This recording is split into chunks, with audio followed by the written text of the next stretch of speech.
acerca del dolor, el manejo del dolor en el postoperatorio inmediato utilizando las bombas de infusión peridural. Antes de iniciar, bueno, vamos a hacerlo lo más práctico y en la parte final, donde vamos a ver las fórmulas del método que utilizo para hacer los cálculos, pues les voy a pedir que saquen una calculadora y una hojita para que puedan apuntar, o si no, que me vayan siguiendo en la plática. Bueno.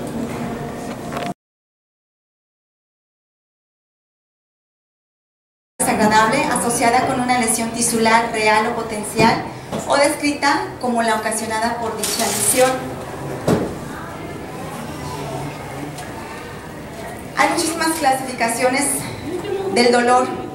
De una forma sistemática, por su estructura anatómica y la forma en que se afecta el dolor, lo van a clasificar o lo van a dividir en dolor nociceptivo, que es el somático y el visceral, el neuropático, central, periférico y simpático, de origen mixto, de origen psicógeno, y de acuerdo a la evolución o la presentación de este dolor, puede ser de una forma aguda y crónica.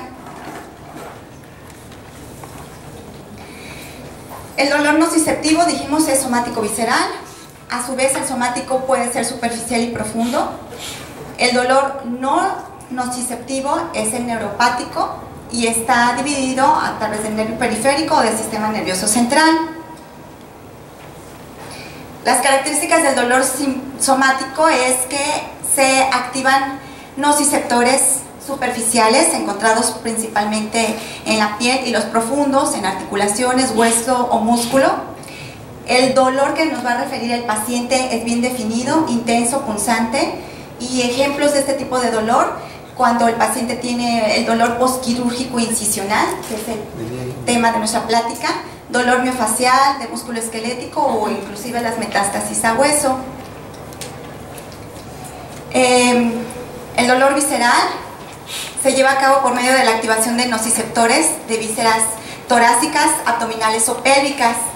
Sus características principales es que es mal localizado, es profundo, difuso, puede ser referido y puede estar asociado a algunos otros síntomas neurovegetativos. Se presenta en estados inflamatorios, en pacientes que están presentando isquemia, espasmos de músculo liso, los cólicos renales o ureterales, la distensión o contracción de las vísceras huecas, la tracción, compresión o torsión de tejidos mesentéricos y en casos de obstrucción. Y por último, el dolor neuropático, que en general es un síndrome doloroso crónico secundario a lesión anatómica o funcional del sistema nervioso simpático, central o periférico. Se debe a trastornos sensoriales. La característica y la diferencia con el dolor somático y visceral es que la duración puede extenderse desde meses, años o décadas. No suele remitir en forma espontánea, como sí suele suceder con el dolor anterior. Persiste después de que se terminó la lesión. Hay mecanismos diferentes asociados. La etiología puede ser múltiple y no responde a los AINES o es muy difícil. Ahí necesitamos echar mano, además de opioides o de otros métodos. Es urente, quemante, continuo, paroxístico, lacitante y se acompaña de disestesias, parestesias. Por la otra clasificación que vimos del dolor, también lo podemos dividir según la duración en la que se presente, y este puede ser de una forma agudo o crónico. Todos conocemos las escalas de medición del dolor, desde las pediátricas, las frutitas o la expresión de las caritas, hasta la clasificación según la intensidad con la escala visual análoga, en la cual nos va a dividir al dolor leve. Cuando el paciente nos refiere que un dolor leve, pues es de 1, 2 o 3, moderado 4, 5, 6 y 7, y el severo, pues ya el paciente refiere que casi está sintiendo que se muere, ¿no? La transmisión del dolor, como todos sabemos, tenemos 3 sistemas de neuronas, primarias, secundarias o de tercer orden, las cuales se generan las primeras en el asta dorsal, están en los ganglios. Esa neurona lo que va a hacer es una neurona con un axón único que se bifurca. Una bifurcación va hacia el tejido que va a ser afectado o inervado y otra hacia el lugar donde va a ascender a través del tracto espinotalámico lateral, cruza la línea media, aquí ya hace sinapsis con las neuronas de segundo orden y después de atravesar la línea media llega hasta el tálamo, hace sinapsis con las neuronas de tercer orden y llega la información hasta la corteza cerebral. Y ahí es donde ya percibimos el dolor.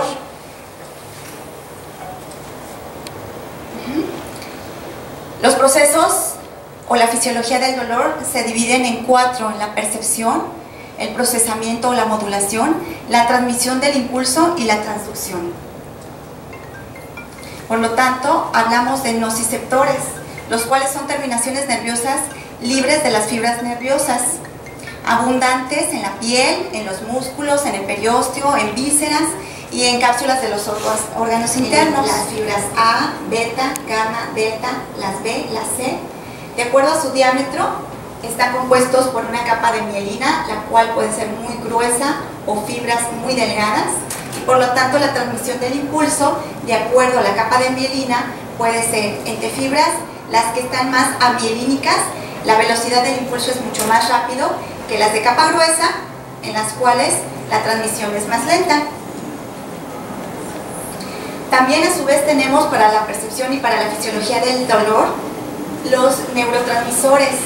Estos los dividimos en 2 grandes grupos, que son los neurotransmisores excitatorios y los inhibitorios. Y finalmente, como les expliqué, ya después de que llegó a través de las neuronas de primero, segundo y de tercer orden la información hasta el tálamo, la información se procesa y llega a la corteza cerebral y el paciente o todos percibimos ahí el dolor. Bueno, ahora, el dolor lo dividimos, originalmente les dije, en dolor agudo y crónico. Vamos a hablar hoy del dolor agudo, lo que nosotros vemos cada día a día en nuestra anestesia. Tenemos que proteger, como la vez anterior les dije, una de las definiciones del anestesiólogo es el escudo protector entre el paciente y el cirujano. Entonces es nuestra obligación cuidar a nuestro paciente de una forma integral, desde antes de que entre a quirófano, por eso lo valoramos, por eso lo preparamos, por eso sabemos qué es lo que vamos a utilizar para manejarlo. Ya estando en quirófano, cómo lo vamos a manejar, las técnicas que vamos a utilizar para darle el mejor manejo integral, cuidando todos sus órganos y sistemas y procurando lo más importante, que el paciente salga con satisfacción de quirófano.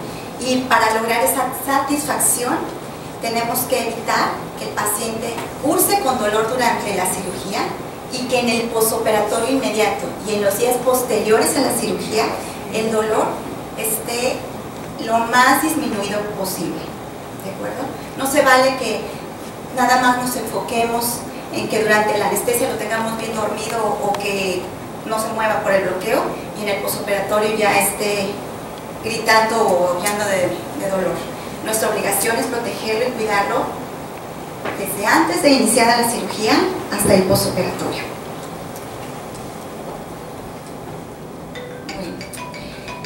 Por lo tanto, el dolor posoperatorio pues actualmente es un problema de salud pública y las estadísticas de varios hospitales reflejan esto, que hasta el 80% de los pacientes refieren haber experimentado dolor en el posoperatorio. Es un porcentaje impresionante.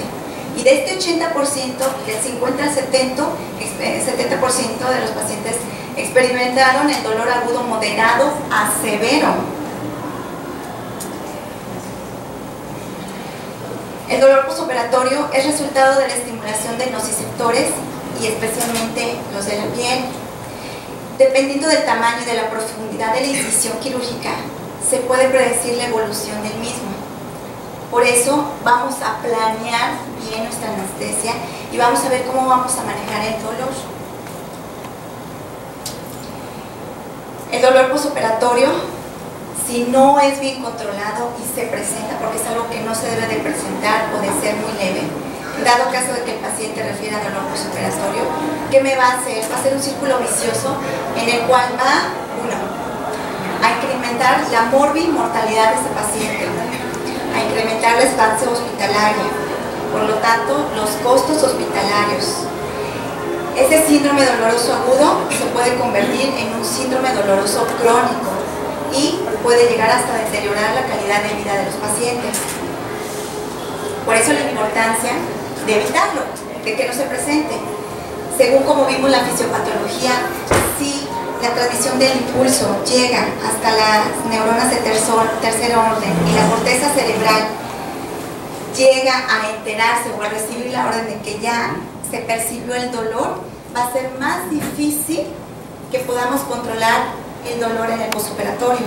Por lo tanto, hay que inhibirlo antes de que se presente.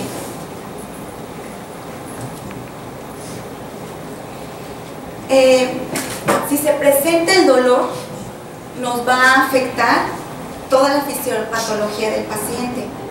A nivel del sistema neuroendocrino, el dolor va a desencadenar un incremento de hormonas catabólicas y una disminución de las hormonas anabólicas. La respuesta neuroendocrina entonces va a condicionar que el paciente presente la hiperglucemia, un balance nitrogenado negativo, la alteración de las vías normales de la glucólisis, y entonces los pacientes pueden caer en estados metabólicos alterados como la gluconeogénesis, la glucogenólisis o la proteólisis. Además, se puede presentar mayor riesgo de inmunocompetencia y la probabilidad de que el paciente sufra mayor grado de infección. A nivel cardiovascular, se activa la respuesta simpática, hay retención de agua y de sodio, el paciente presenta taquicardia e hipertensión, que son datos de dolor, vasoconstricción, incremento del consumo de oxígeno, y eso puede condicionar a isquemia miocárdica y la presentación de arritmias, nada más por dolor, hipercoagulabilidad y trombosis. A nivel del aparato respiratorio, hay disminución. El paciente con dolor tiene disminución de la complancia, disminuye la capacidad funcional respiratoria, hay hipoventilación, por lo tanto, zonas no perfundidas, no ventiladas, llevan a que el paciente tenga atelectasias, y las atelectasias en piso, 2-3 días después, pueden condicionar a que se inicie un proceso infeccioso, neumonía, hipoxemias, hipercardias, acidosis. A nivel gastrointestinal, el dolor me puede ocasionar hilio, náusea, vómito, retardo en la ingesta de la vía oral, y a nivel urinario, retención urinaria. Por lo tanto, está más que justificado que manejemos el dolor durante quirófano y en el postoperatorio. Aparte de que es un aspecto ético, ¿no? Nos concierne a nosotros. ¿Para qué? Para disminuir la movilidad postoperatoria, disminuir la estancia hospitalaria, disminuir los costos y prevenir el que el paciente, después de presentar un síndrome doloroso agudo, se pueda complicar con un síndrome doloroso crónico. La OMS había hecho modificaciones, pero actualmente nos dice que sigue la escalera análoga analgésica del dolor, en el cual lo dividimos en 4 escalones. En la etapa 1, en el escalón 1, nos habla de un dolor leve, en el cual vamos a iniciar con AINES y adyuvantes. Si el dolor persiste o se incrementa, entonces vamos a incrementar opioides, ya sea de potencia moderada o de gran potencia, y los mismos AINES y adyuvantes. Si el dolor continuo se incrementa, entonces ya está justificado que incremente los opioides apotentes y para la última escalera, los procesos invasivos. Bueno, entonces como vimos, finalmente el cerebro, la corteza cerebral, va a ser quien va a recibir el estímulo o el impulso y la información de que se presentó el dolor. Pero para eso, las vías inferiores, los nociceptores y la médula espinal, aquí nosotros podemos bloquear la información para evitar que llegue al cerebro y que se desencadene el dolor.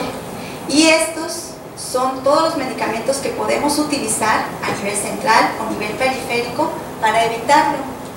Y van desde simples antiinflamatorios no esteroideos que tenemos en todos los hospitales hasta agonistas de los receptores GABA, pasando por opioides o anestésicos locales, que es lo que también tenemos en nuestros hospitales.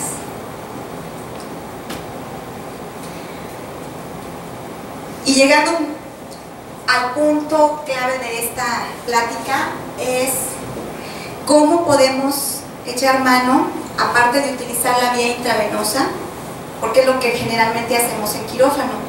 Después de una anestesia general o una regional, la analgesia la manejamos con un antiinflamatorio no esteroideo y en ocasiones, dependiendo de la magnitud de la cirugía, agregamos un opioide, ya sea débil o potente, ¿verdad? Es lo que generalmente utilizamos.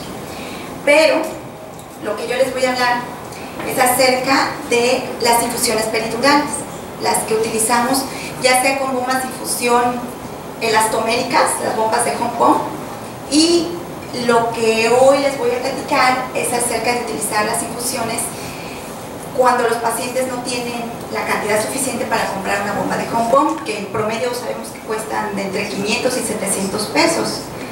En el hospital tenemos, en la mayoría de los hospitales tenemos las bombas de infusión, Baxter, Pisa o infusores que podemos echar mano. Entonces los ejercicios que vamos a hacer hoy es para aprender a manejar las infusiones sin tener que gastar en una bomba de Hong Kong. Bueno, entonces para eso necesitamos ponerle un bloqueo peridural a nuestro paciente. Ya todos conocemos que nos permite dar una analgesia eficaz y tiene escasos efectos secundarios sistémicos. Sus indicaciones es para cirugía torácica, mayor abdominal, cirugía de cadera, rodilla o inclusive en amputación de miembros para evitar la presencia del miembro fantasma. Las contraindicaciones de la analgesia peridural, los trastornos de la coagulación, alguna enfermedad neurológica, infecciones locales o la negativa, que es la principal, ¿no? La negativa del paciente. Bueno, muy bien, ahora sí. Vamos a prestar atención a esta diapositiva y después vamos a hacer el ejemplo o el ejercicio y ya utilizan su calculadora. Primero, la premisa para iniciar el manejo peridural es que en la valoración preanestésica tenemos que planear cómo vamos a manejar a nuestro paciente. Vamos a poner un caso hipotético que es lo que me gusta mucho y que inclusive vamos a hacer un protocolo de investigación en el hospital este año, a partir de este año con un R2, las nefrectomías. Es una cirugía que en el postoperatorio sabemos que se presenta dolor. ¿Por qué? Por el tipo de incisión, por la manipulación. Generalmente los pacientes terminan a las 24 a las 48 horas refiriendo en general levas de 7, de 8 y es un dolor muy intenso. Hay diferentes manejos que se pueden dar para una nefrectomía. En el hospital lo que utilizamos es manejarlos con anestesia general para la comodidad del paciente y del cirujano. Pero este tipo de cirugías son de las cuales podemos echar mano utilizando una anestesia combinada. Entonces podemos bloquear primero a nuestro paciente y el mismo bloqueo nos va a permitir disminuir las dosis de halogenados y de opioides utilizando la anestesia general. Termina la cirugía hay emersión del paciente, extubamos el paciente y dejamos el catéter peridural, conseguimos nuestra bombita de infusión, Baxter, Pisa o cualquiera que tengamos en el hospital, y vamos a utilizar este método. El método está basado en la concentración analgésica de todos los anestésicos locales. Para empezar, que es siempre la pregunta que les hago a mis residentes: ¿cuáles son las concentraciones analgésicas de todos los anestésicos locales? Y me empiezan a decir, no, pues que el Alido al 2%, la Ropi al 7.5%. No, esa es la concentración anestésica de la presentación del medicamento. Pero estas tres son las concentraciones analgésicas que comparten todos. 0.0625 es la mitad de 0.125 y a su vez la cuarta parte de 0.250. Entonces, con que nos aprendamos el 0.250, pues ya más lo dijimos entre 2 y entre 2, y vamos a saberlo las otras dos. ¿Sí? Entonces ya los que tengan ahí calculadora, háganlo y a ver si es cierto.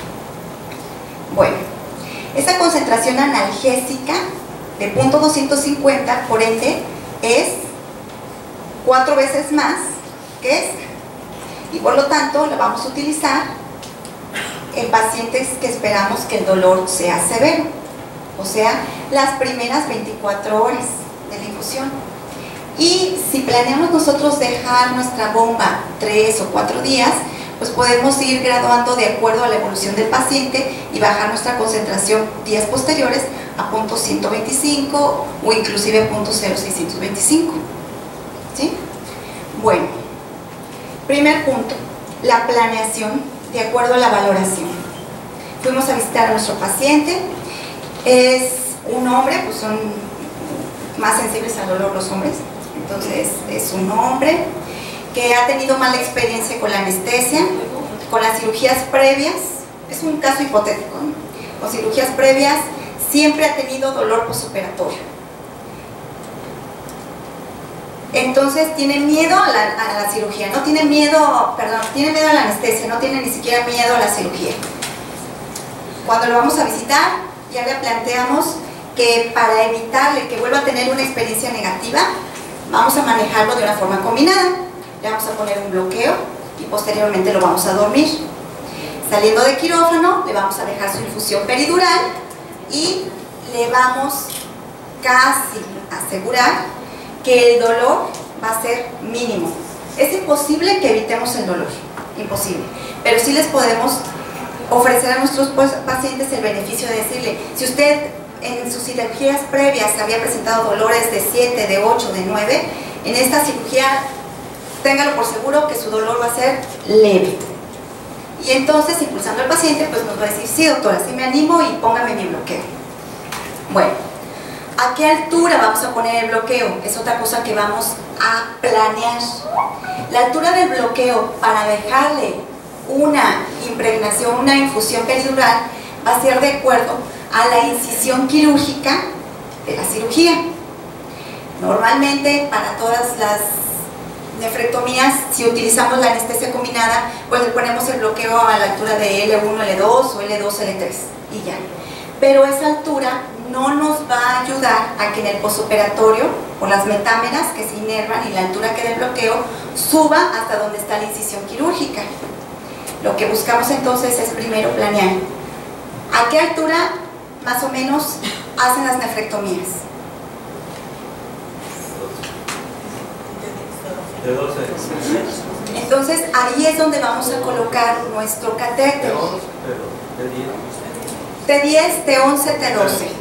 La costilla de la T11. Bueno, entonces, de acuerdo a la incisión quirúrgica es donde vamos a colocar nuestro catéter, para que con el volumen que le vamos a dar se cubran bien las metámeras y el paciente sea beneficiado del catéter, de la infusión. Entonces ese es el primer punto. Ahora, si es una cirugía baja, digamos una histerectomía por miomatosis uterina, la incisión es baja, ahí entonces sí nos conviene ponerle un bloqueo más bajo, L2, L3, y no va a haber ningún problema, ¿de acuerdo? Entonces el primer punto es, de acuerdo a la incisión quirúrgica, ¿dónde voy a colocar mi catéter? Eso es lo primero. Segundo,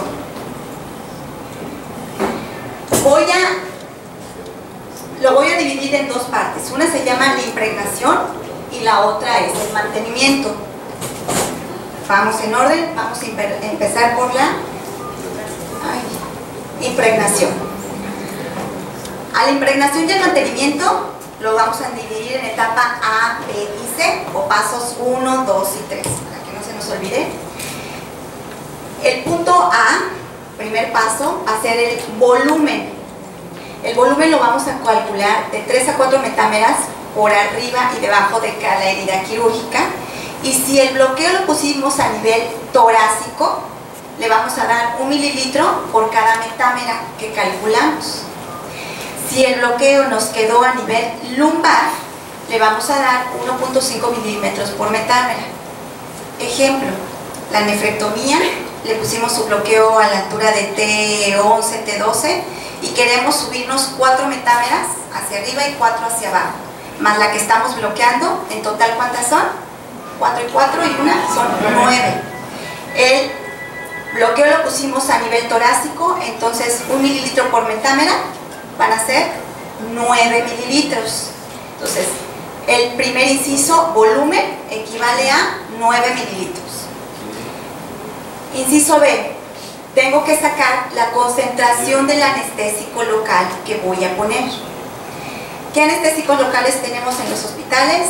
Lidocaína al 2 y al 1% simple con epinefrina. Ropivacaína y bupivacaína.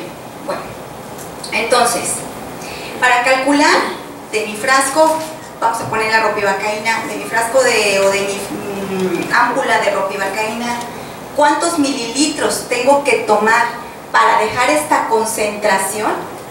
Esta formulita. La concentración del anestésico local que yo deseo, vamos a poner, es el primer día posoperatorio, entonces apunto 250% por el volumen que lo obtuve en el inciso A, fueron 9 mililitros, entre el anestésico local que tengo ahí en mi hospital. Ponemos el caso de la ropivacaína, lo vamos a dividir entre 0.75. Y al hacer esa división me va a dar los mililitros que yo debo de agarrar de mi frasquito. Por último, el opioide va a ser, que es el inciso C, puede ser para nivel peridural el fentanil o la morfina. Si es el fentanil, lo vamos a calcular de 1 a 2 microgramos por kilo de peso ideal, y si es la morfina, de 20 a 30 microgramos también de kilo de peso ideal. Vamos a hacer el ejercicio. Aquí está. Tenemos ya la transformé en una señora de 40 años, 65 kilos, 1,60 de estatura. Su peso ideal sería entonces 60 kilos. Va a hacer una nefrectomía. Le planteo la posibilidad de ponerle su bloqueo peridural. Le pongo su bloqueo a nivel de T11. Me voy 4 metámeras arriba y 4 abajo por el volumen que le voy a infundir. Y me da un total de 9 metámeras. Por lo tanto, para la impregnación quedamos. El bloqueo fue a nivel torácico, 1 mililitro por metámera, 9 metámeras, 9 mililitros. ¿De qué? Esto es el volumen al que lo vamos a llevar. Lo vamos a calcular. Este volumen es con solución fisiológica o con agua inyectable. Es lo único que podemos poner en espacio peridural. La concentración del anestésico local.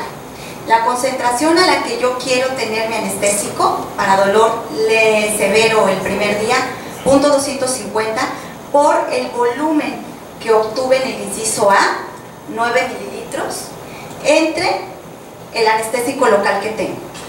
Si fuera bupivacaína, sería al 0.5%.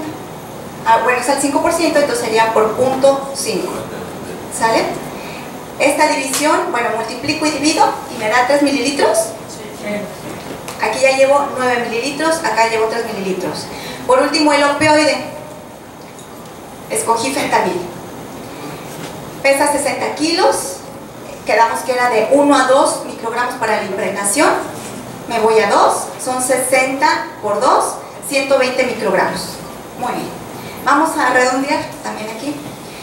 Para agarrar 120 microgramos pues está difícil. Es más fácil que tomemos 100 microgramos. De todos modos quedamos entre el 1 a 2 por kilo. Entonces, 100 microgramos son 2 mililitros. Entonces, en una jeringuita de 10, tomo 2 mililitros de fentanil, 3 mililitros de la ropivacaína, ya llevamos 5. Y lo que me queda lo aforo a 9 con solución cloruro de sodio o con agua inyectable. Y se lo voy a pasar al paciente como impregnación. ¿Cuándo? Terminó la cirugía.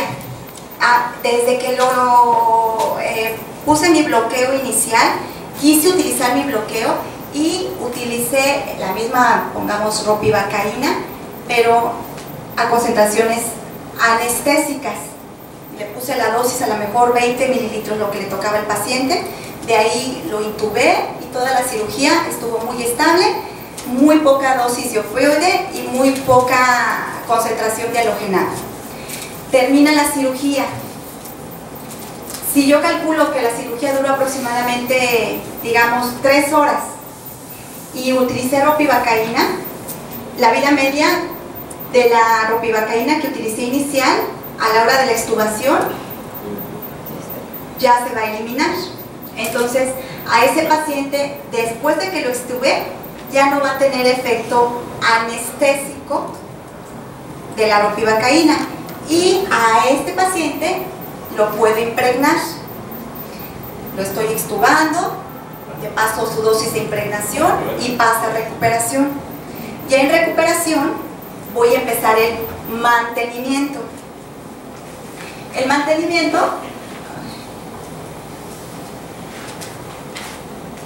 igual, le vamos a calcular paso 1, 2 y 3, volumen, concentración del anestésico local y concentración del opioide. Volumen, para que, y aquí viene la clave del éxito de las infusiones peridurales.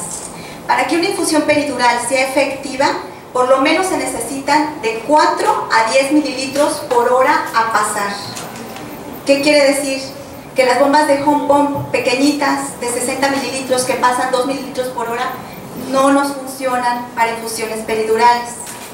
Pero las home pump que siguen son las de 125 mililitros y pasan 5 mililitros por hora. Esas sí nos funcionan porque cae aquí en el rango mínimo de 4 a 10.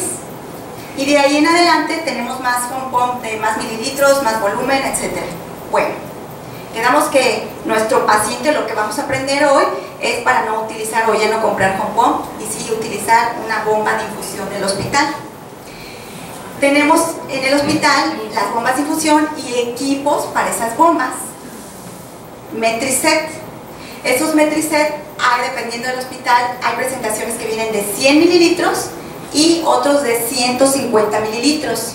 Entonces, si yo multiplico 4 mililitros por 24 horas, nos da 96 mililitros. Entonces, perfectamente voy a hacer una home pump hechiza con un equipo de Metricet de 100 mililitros.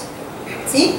Entonces, el primer inciso, volumen, es 4 mililitros, en este caso, lo voy a dejar 24 horas, 4 por 24 me va a dar 96 mililitros. Ese es el volumen de mi bomba de infusión.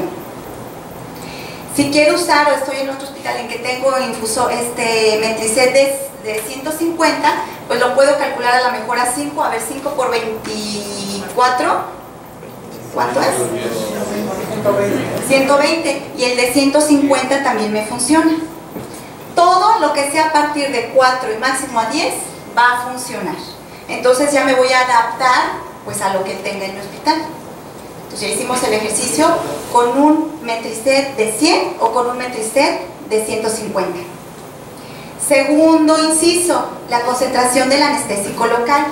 Igual, los mililitros se van a obtener. ¿Qué concentración de anestésico local quiero? .250. por el volumen que lo obtuve en el inciso A, que fueron 96. Entonces, punto 250 por 96 entre el anestésico que tengo. En este caso fue la ropivacaína, entonces entre punto 75, ¿sí? Y me va a dar entonces, aquí está, 32 mililitros, ¿sí o no? Sí. A ver, ahí multiplíquenle, a ver si lo hice bien.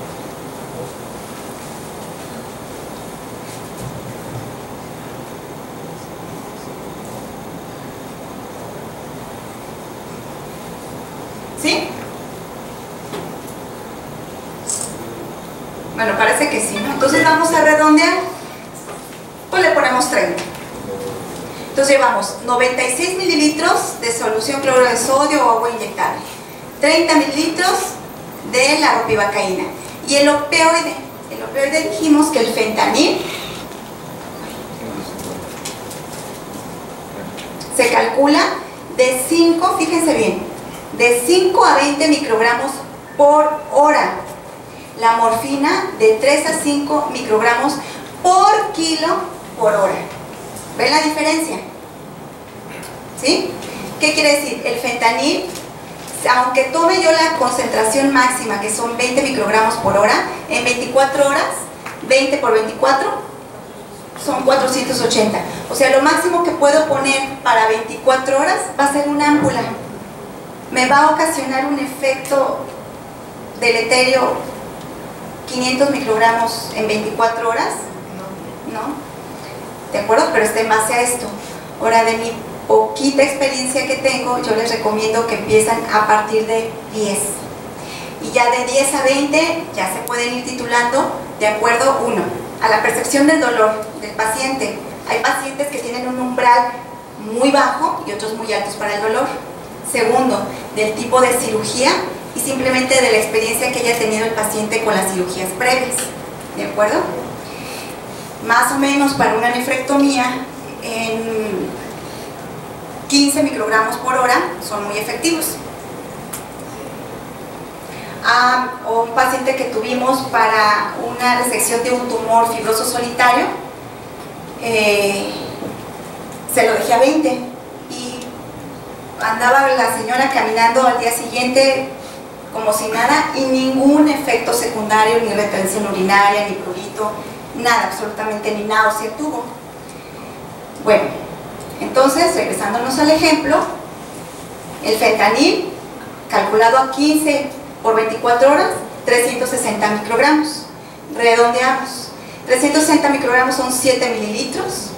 30 mililitros de la ropivacaína ya son 37 y lo aforo a 96.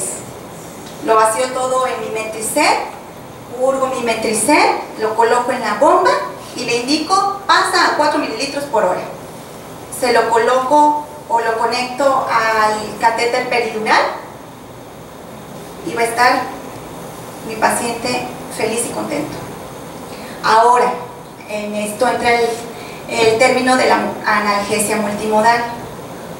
Obviamente, no nada más el bloqueo peridural hace todo.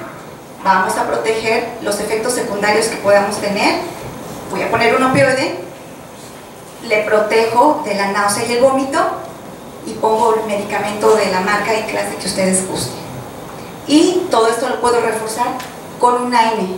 E inclusive, acuérdense, si utilizamos los AINES, solamente podemos usar uno, no hacer esas mezclas. Ketorolaco, 30 cada 8, más metamizol, 1 gramo cada 6, más lisina, 100 cada 8. A veces eso hace, ¿no? ¿Qué pasa? Todos actúan por la misma vía. Entonces no van a llegar a su efecto techo. No me va a servir que le meta 10 AINES para mejorar el dolor. Lo único que sí voy a ocasionar es que voy a sumarle todos los efectos secundarios e indeseables de esos AINES. Y el paciente no se le va a quitar el dolor y sí va a tener alteración de su cuenta plaquetaria, de sus tiempos de coagulación y a lo mejor hasta sangrados, ¿verdad? Bueno, entonces En mis indicaciones hablo con el cirujano. Lo más importante, todo esto yo lo puedo planear, mi paciente puede estar de acuerdo en que así lo manejemos, pero es muy importante que hablemos primero con nuestro cirujano. Aquí hay un doctor presente y no me va a dejar mentir. Hay ocasiones en los que al cirujano le interesa que no quede enmascarado el dolor por el tipo de cirugía que se hizo. ¿De acuerdo? Pero hay otro tipo de cirugía en la que no va a haber ninguna importancia a eso, y el mismo cirujano nos dice: sí, por favor, yo sé que mi paciente en el posoperatorio está ahí llorando todos los días y prefiero que me le manejes el dolor, pero aparte quiero que el paciente se movilice y a las 24 horas ya camine. Entonces, en base a eso voy a decir: bueno, de mis anestésicos locales, a esa concentración analgésica ninguno me va a ocasionar bloqueo motor, solamente analgesia. Pero de todos modos, de esos mismos, aunque estén a concentraciones analgésicas, puede ser que la lidocaína sí me le ocasione a mi paciente algo de parestesias. A diferencia de, por ejemplo, la ropivacaína, va a tener un efecto mayor sensitivo y cero motor. El paciente va a poderse parar al día siguiente a caminar, a deambular, y va a estar sin dolor. ¿De acuerdo?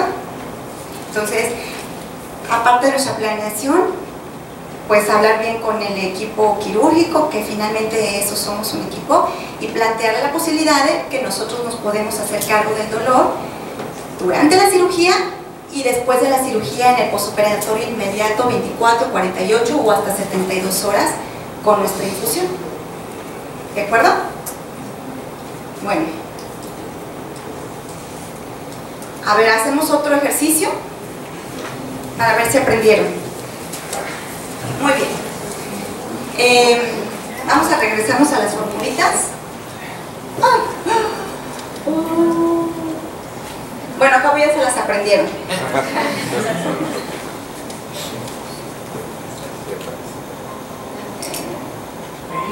Con la anterior, para hacerle desde la impregnación.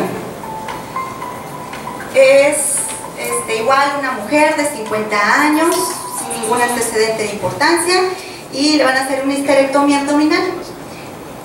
Le vamos a poner bloqueo peridural. ¿Y a qué altura les gusta entonces que le dejamos el bloqueo? 2, 3, muy bien. ¿Cuántas metámeras más o menos queremos bloquear hacia arriba y hacia abajo?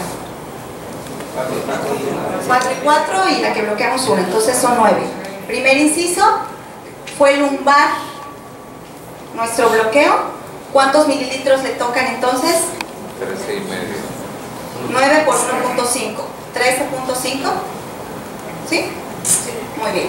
Inciso B, la concentración del anestésico local. Es el primer día, lo vamos a usar con dolor, para el dolor severo. Punto 250 por 13.5, que fue lo que nos salió en el inciso. Perdona. Entre, ¿qué le ponemos? Vamos a ponerle, para hacerla con otro ejercicio, bupivacaína isobárica. Entonces, entre 0.5. ¿Cuánto nos da?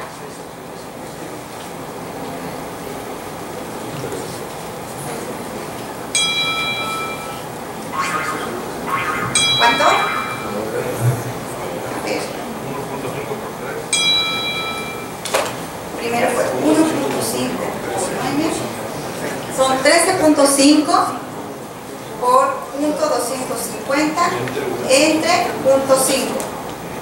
6.75. Pues lo cerramos a 6.5 o 6. O 7. Ahí al gusto del redondeo de cada quien. Muy bien. Y el opioide, vamos a ponerle morfina. 25 microgramos para irnos a la mitad de los 60 kilos que pesa la señora. Entonces 25 por los 60 kilos son 1500 microgramos, o sea 1.5 miligramos de morfina. 1.5 mililitros de la morfina. ¿Cuántos mililitros de bupivacaína serían? Y ¿cuánto llevamos entonces? ¿Cuánto nos falta? Lo que resta lo afloramos a los 13.5.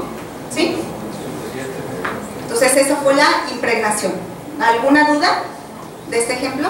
Muy bien. Ahora, el mantenimiento. Tenemos una infusión, un Metricet de 150 mililitros. Entonces, 5 por 24, 125. Lo vamos a usar en una infusión de 125. Calculamos el anestésico local, punto 250 por 125, que fue el volumen del inciso A, entre punto 5, que es la concentración que queremos, ¿no? Del anestésico que tenemos. ¿Cuánto nos dio? 62.5 mililitros. Y por último el opioide. Igual lo dejamos con morfina, y aquí se lo vamos a dejar a 5 microgramos por kilo por hora. 5 por 60 por 24.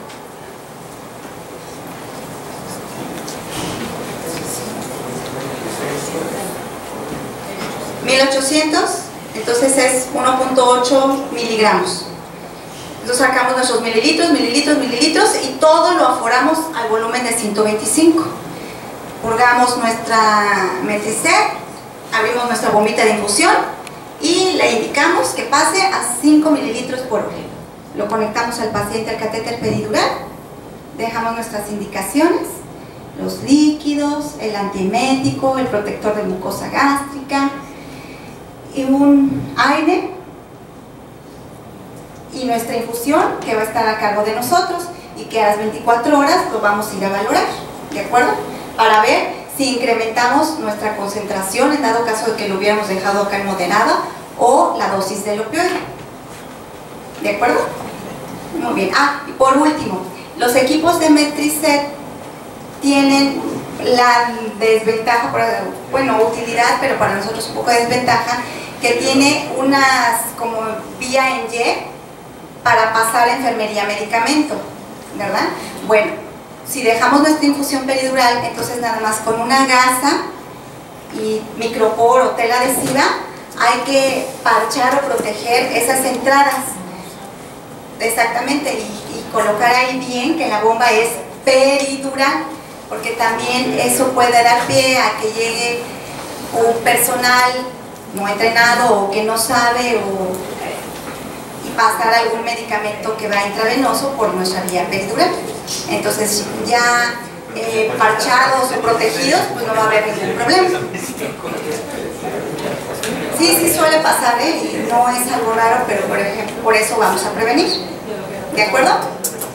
Muy bien. Pues entonces, y ahora sí ya todos somos expertos, y ojalá y que puedan utilizar esto o este método pues en sus hospitales. Por su atención, muchísimas gracias.